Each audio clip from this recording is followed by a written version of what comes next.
اور اس محرم میں حضرت حفصہ رضی اللہ تعالیٰ عنہ جو حضور کی زوجہ ہیں، وہ فرماتی ہیں رسول پاک صلی اللہ تعالیٰ علیہ وسلم 4 عمل زندگی میں کبھی ترک نہیں کرتے تھے، چھوڑتے نہیں تھے۔ وہ کیا ہیں؟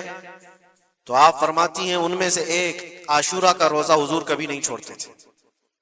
عاشورہ کا روزہ رسول پاک صلی اللہ تعالیٰ علیہ وسلم کبھی ترک نہیں فرماتے۔ اس کی بڑی فضیلت ہے۔ یہ عاشورہ کیا ہے؟ 10ویں محرم کے دن کو عاشورہ کہا جاتا ہے، بڑا تاریخی دن ہے، اور بلکہ اللہ کے نبی صلی اللہ علیہ وسلم نے یہ بھی فرمایا قیامت بھی اسی دن کو آنے والی ہے۔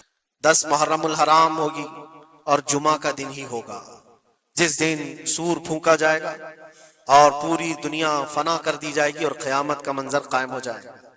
عاشورہ کا دن آتا ہے تو اے مومنوں، سب کے سب اللہ کی بارگاہ میں دوڑ آ جاؤ، عبادت کے لیے لگ جاؤ، اور اس دن یہ یاد کرنا چاہیے کہ یہی وہ دن ہوگا جب ہمیں بارگاہ رب العزت میں کھڑا کیا جائے گا۔ اولین سے لے کر آخرین تک جتنے بھی پیدا ہوئے اس روئے زمین پر سب کو اٹھایا جائے گا، حساب و کتاب ہوگا، اور وہ 50,000 سال کے برابر کا ایک دن ہوگا۔ اس دن کو یاد کر کے عاشورہ کا اہتمام کرنا ضروری ہے۔ عاشورہ میں تو ویسی یادگاریں بہت ہیں۔ آدم علیہ السلام کے متعلق ان کی توبہ اسی دن قبول ہوئی۔ نوح علیہ السلام کی قوم پر جو عذاب آیا تھا طوفان کا، وہ طوفان نوح سے کشتی کو جب نجات ملی نوح علیہ السلام کی، وہ بھی عاشورہ کا دن تھا۔ سیدنا یونس علیہ السلام کو مچھلی کے پیٹ سے باہر نکالا گیا، وہ بھی عاشورہ کا دن تھا۔ موسیٰ علیہ السلام کو فرعون سے نجات دی گئی، فرعون غرق ہو گیا، پانی میں ڈبو دیا گیا، وہ بھی عاشورہ کا دن تھا۔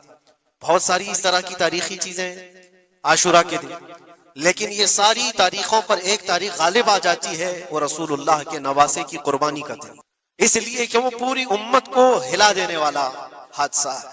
نبی آخر الزمان صلی اللہ تعالیٰ علیہ وسلم نے اپنے اس لخت جگر کو، اپنے اس نور نظر کو، جس کے لیے اپنے سجدے لمبے کر دیا کرتے تھے، جانتے ہیں آپ حضور پاک صلی اللہ علیہ وسلم کے ایک بیٹے تھے حضرت ابراہیم، اور یہ اسی زمانے کے ہیں جب حضرت امام حسین بھی پیدا ہوئے تھے، اور حضور کی گود میں آپ کے اپنے بیٹے بھی تھے۔